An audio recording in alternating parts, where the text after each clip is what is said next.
Pada masa lalu, di daerah Solok Selatan terdapat sebuah kerajaan penting. Kerajaan Alam Surambi Sungai Pagu namanya. Hingga saat ini masih banyak peninggalan bersejarah yang masih terpelihara dengan baik. Bahkan salah satu dari peninggalan tersebut ada sebuah masjid tua. Diperkirakan didirikan sekitar 400 tahun yang lalu. Lebih kurang 4 abad, masih berdiri dengan kokoh sampai saat ini di Pasir Talang Kecamatan Sungai Pagu, Kabupaten Solok Selatan Sumatera Barat. Bahkan Dinas Purbakala telah memasukkannya ke dalam lindungan cagar budaya Indonesia. Masjid tersebut terbuat dari kayu dan biasa disebut dengan Masjid Kurang Aso Anam Puluah. Kurang Aso Anam Puluah adalah jumlah nenek moyang orang Alam Surambi Sungai Pagu, yaitu 60 Kuran 1 yang turun dari Kerajaan Pagaruyuang. Dan sampai saat ini 60 kurang 1 atau 59 adalah jumlah penghulu pucuk adat yang ada di Alam Surambi Sungai Pagu. Mereka inilah bersama alim ulama mendirikan bangunan masjid ini sehingga bangunan masjid tersebut mengandung falsafah dan lambang dari Kerajaan Alam Surambi Sungai Pagu. Syekh Maulana Sofi adalah seorang ulama atau guru yang memiliki kesaktian di masa itu. Konon ketika beliau baru dilahirkan sudah ada pertanda kesaktiannya, yaitu saat beliau baru lahir dan ditaruh di lantai papan rumahnya. Saat itu pula petir menggelegar, lantai tersebut patah, seakan tak kuat menahan berat tubuh bayi tersebut. Sang bayi lahir dalam keadaan terbungkus selaput tipis. Ketika dukun yang membantu kelahiran bayi itu mencoba membuka selubung tersebut dengan pisau, ternyata pisau itu tak mempan membelah selubung. Hanya dengan sebilah sembilu, akhirnya selubung tersebut dapat dibuka.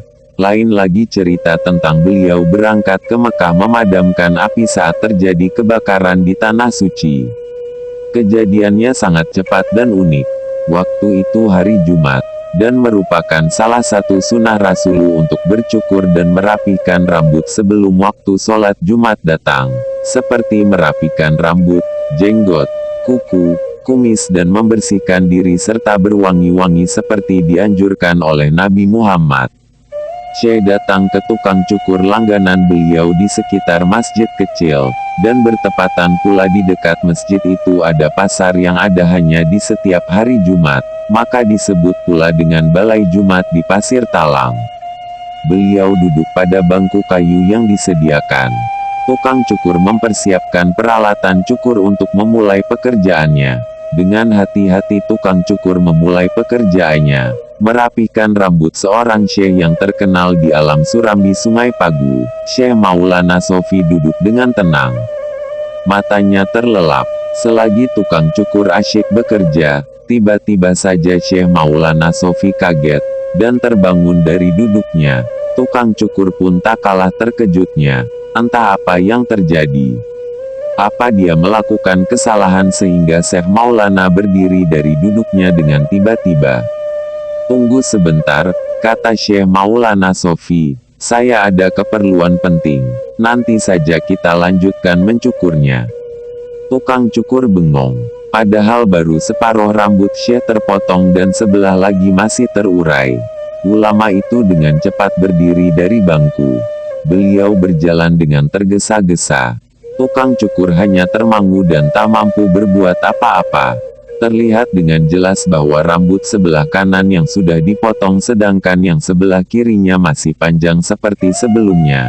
Dengan cukuran rambut sebelah itulah Syekh Maulana Sofi meninggalkan tukang cukur. Tak lama kemudian Syekh Maulana Sofi menghilang dari penglihatan tukang cukur yang terpana melihat kejadian yang baru dia alami bersama guru besar Syekh Maulana Sofi itu. 2 jam kemudian, barulah Syekh Maulana Sofi kembali dan duduk pada bangku yang sama untuk melanjutkan cukurannya yang terbengkalai. Wajah beliau kini terlihat tenang dan bersih. Tukang cukur sulit untuk memendam rasa heran dalam hatinya sambil memulai kembali pekerjaannya mencukur rambut Syekh Maulana Sofi yang bagian kiri. Kelihatannya tadi angkut Syekh tergesa-gesa sekali, kata tukang cukur memulai pembicaraannya untuk mencari tahu apa sebenarnya yang terjadi pada diri beliau. Ada keperluan apa angku? Kenapa tiba-tiba saja angku pergi? Sedangkan belum selesai dicukur. Pertanyaan tukang cukur menghujani Syekh Maulana Shofie untuk mendapat jawaban yang pasti. Tukang cukur sangat yakin Syekh Maulana Shofie tidak akan bercerita bohong tentang apa yang terjadi pada diri beliau. Selagi terlelap tadi, saya melihat ada kebakaran dekat Masjidil Haram di Mekah. Itu sebabnya saya pergi dengan segera, jawab Syekh Maulana Shofie. Dengan tenang Syekh memulai menceritakan pengalaman beliau yang singkat dan di luar kemampuan manusia biasa untuk melaksanakan yang baru beliau lakukan tersebut. Jadi, sebentar tadi angku pergi ke Mekah?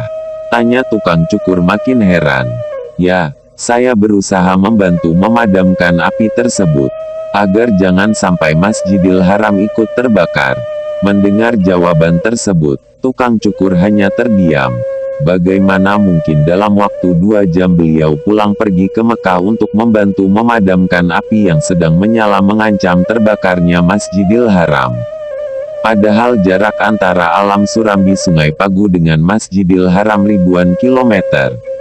Apa mungkin Syekh Maulana Shofie menempuh jarak itu dalam waktu singkat? Ah, saya ini hanya bercanda, kata tukang cukur dalam hatinya. Akhirnya tukang cukur menyelesaikan pekerjaannya. Setelah membayar upah cukur rambut, Syekh Maulana Shofie pulang untuk mempersiapkan dirinya berangkat ke masjid menunaikan sholat Jumat.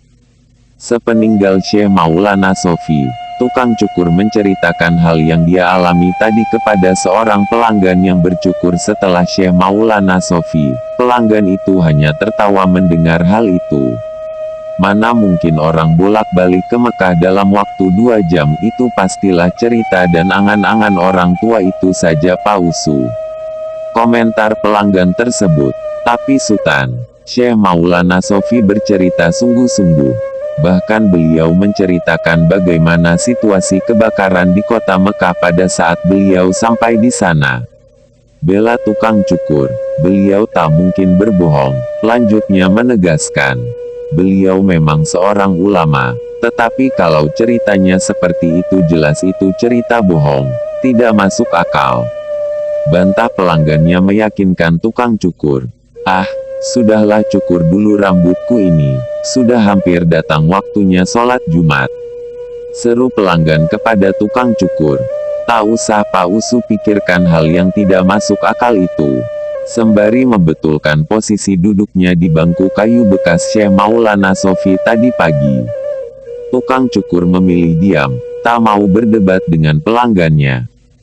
Begini saja, kata Sultan tadi memulai selidiknya. Pada musim haji ini kan ada orang nagari kita yang ikut menunaikan ibadah haji ke Mekah. 2 bulan lagi rombongan tersebut akan sampai di sini.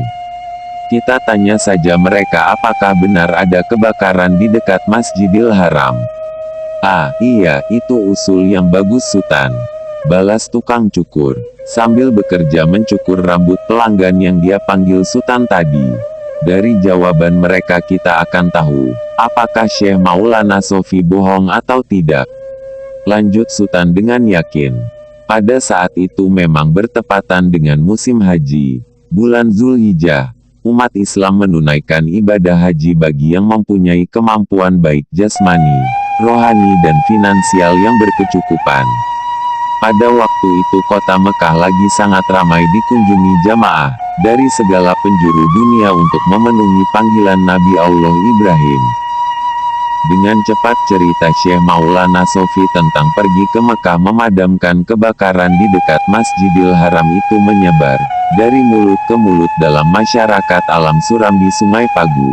Berbagai tanggapan masyarakat tentang cerita itu. Ada yang percaya dan yakin Syekh Maulana Shofie tidak berbohong, karena beliau seorang ulama yang suci, yang mempunyai karomah. Dengan kehendak Allah semua dapat saja terjadi.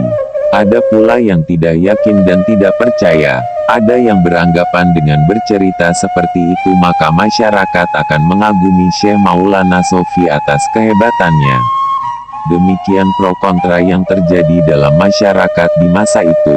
Mereka sama-sama menunggu rombongan haji pulang dari Mekah dan menanyakan hal tersebut untuk memastikan cerita Syekh Maulana Shofie tersebut. Apakah Syekh Maulana Shofie berbohong atau tidak? 2 bulan kemudian rombongan haji yang ditunggu-tunggu sampai di kampung.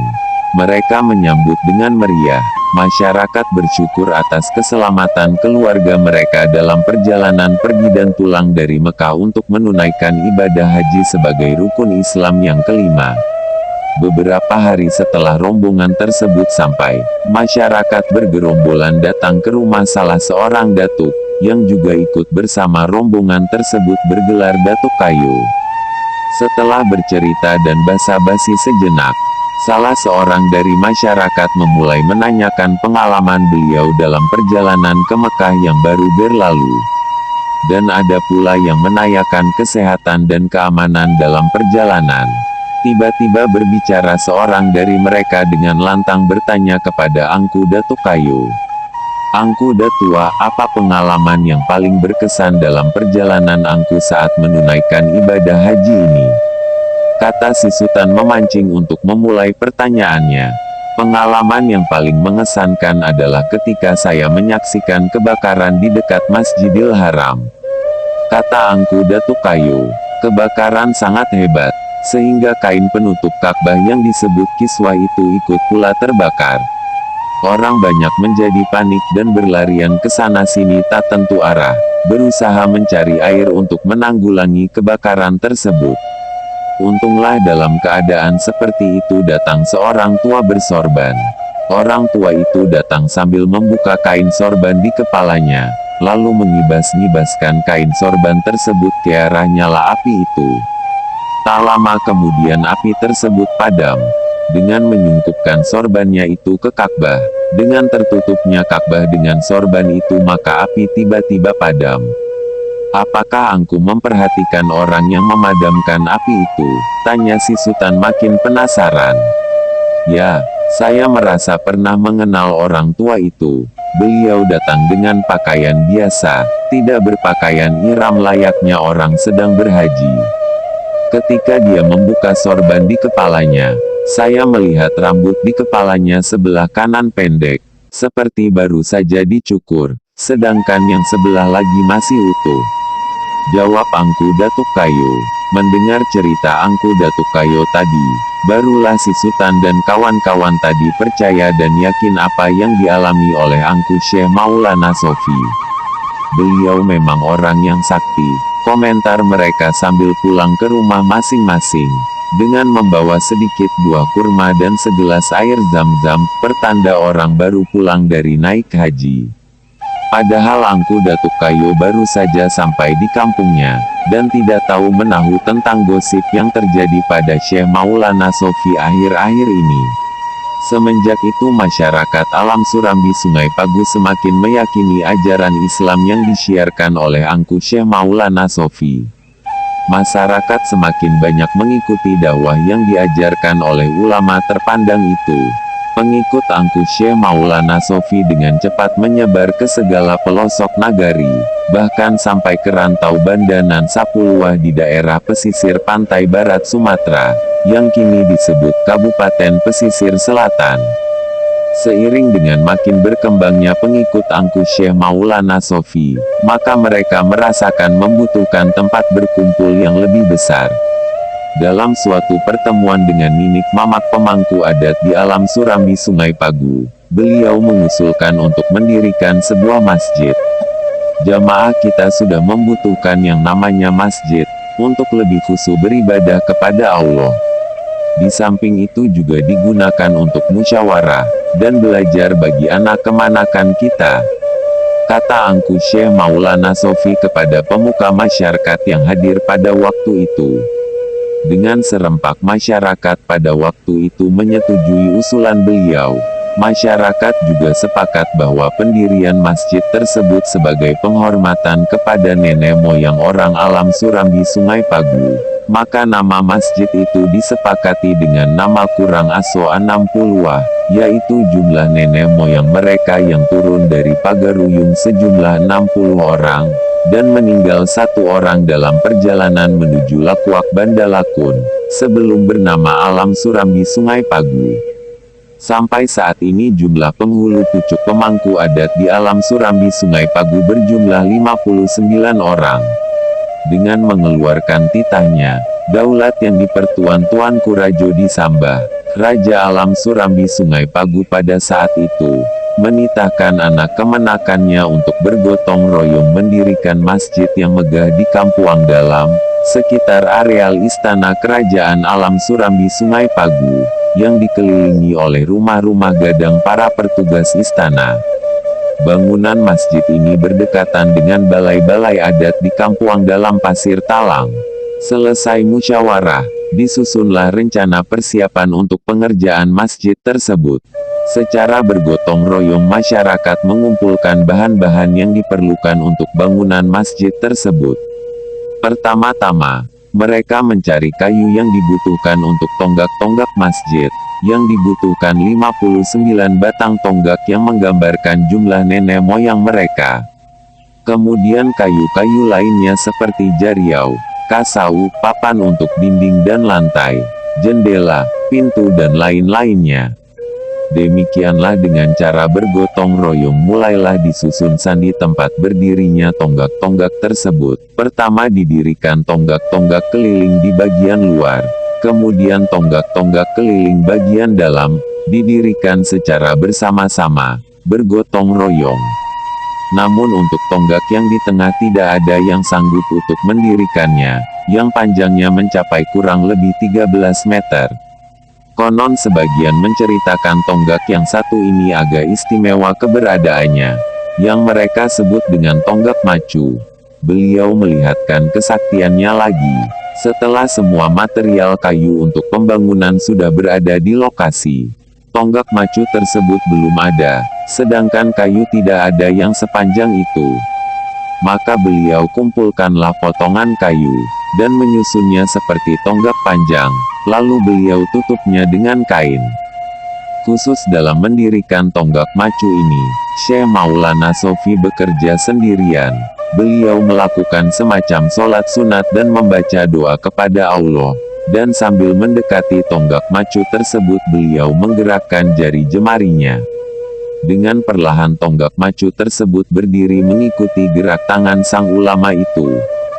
Setelah itu baru dilanjutkan pekerjaan memasang kayu-kayu yang lainnya sehingga berdirilah dengan megahnya masjid kurang aso 60 di tengah kerajaan Alam Surambi Sungai Pagu. Pada masjid ini tergambar dengan jelas kerjasama antara kaum ulama dengan kaum adat di Alam Surambi Sungai Pagu, karena para ulama itu sendiri adalah kaum adat itu juga.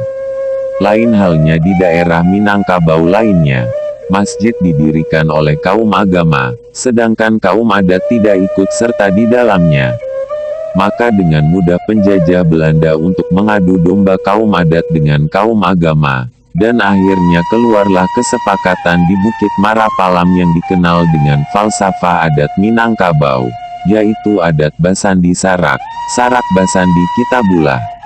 Dari ornamen-ornamen masjid tersebut terkandung falsafah-falsafah yang menggambarkan kesatuan dan persatuan serta musyawarah dan mufakat hingga tingkat-tingkat keimanan dan martabat kerajaan Alam Surambi Sungai Pagu.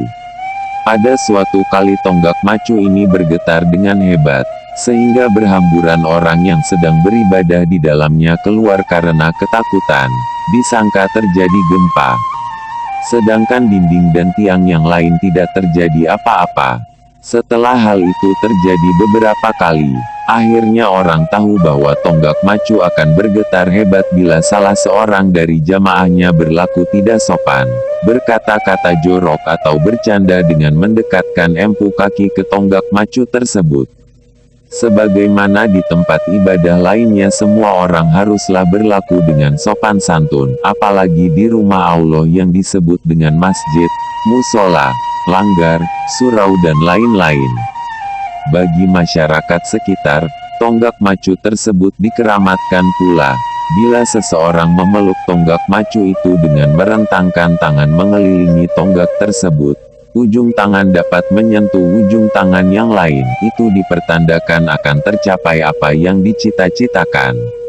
Demikian uniknya pembangunan Masjid Qurang Aso 60 dan Syekh Maulana Sofi, sebagai ulama terkenal tersebut, sampai saat ini masih kokoh berdiri di tempatnya, dan kita dapat berziarah ke makam Syekh Maulana Sofi yang berada tepat di samping mihrab masjid tersebut.